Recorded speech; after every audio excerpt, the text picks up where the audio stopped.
హుస్నాబాద్ శ్రేణుక ఎల్లమ్మ ఉత్సవాలు బోనాలు ఈ రోజు నుండి ప్రారంభమయ్యాయి. మంత్రి పొన్నం ప్రభాకర్ అమ్మవారికి ప్రత్యేక పూజలు చేసి మాట్లాడుతూ వైశాఖ పౌర్ణమి నుంచి మళ్లీ పౌర్ణమి వరకు జరిగే ఎల్లమ్మ ఉత్సవాలలో లక్షలాది మంది పాల్గొంటారని ప్రభుత్వ పక్షాన అన్ని ఏర్పాట్లు పూర్తి చేశామని తెలిపారు. మళ్లీ పౌర్ణమి దాకా జరిగే ఉత్సవాల్లో లక్షలాది మంది పాల్గొంటారు. పక్క రాష్ట్రాల నుంచి పక్క జిల్లాల నుంచి కూడా అందరికీ స్వాగతిస్తూ ఉన్నాం. అన్ని రకాల ఏర్పాట్లు ప్రభుత్వ పక్షాన అధికారుల పక్షాన అన్ని రకాల అంశాలు ఇక్కడ చేయబడుతూ ఉన్నాయి. దైవ ఎల్లమ్మ తల్లి అంటే ఆనాడు కాకతీయుల కాలం నుంచి సర్వాయి పాపన్న దగ్గర నుంచి ఈ యొక్క దేవాలయానికి ఒక చరిత్ర ఉంది.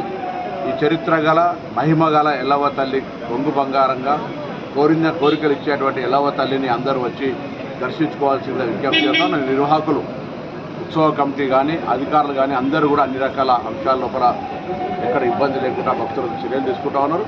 బోనాలు వేసినా పట్నం వేసినా దేవుడికి మొక్కిచ్చినా ఏ ఒడిబియ్యం పోసినా అన్ని రకాలుగా వేడుక లోపల జరుపుకొని మీ బంధుమిత్రులందరినీ పిలుచుకొని హుస్నాబాద్ పట్టణం అంతా కూడా హుస్నాబాద్ నియోజకవర్గం అంతా కూడా సుభిక్షంగా ఉండాలని అందరూ కోరుకుంటూ బంధుమిత్రులు అందరూ పిలుచుకొని ఒక వేడుకగా జరుపుకోవాలని కోరుకుంటూ తప్పకుండా ప్రభుత్వం నుంచి కూడా అన్ని రకాల చర్యలు తీసుకుంటాం. ఈ ఉత్సవాలకు ఇబ్బంది లేకుండా ఆ ఎల్లవ్వ తల్లి ఆశీర్వాదం అందరి మీద ఉండాలి.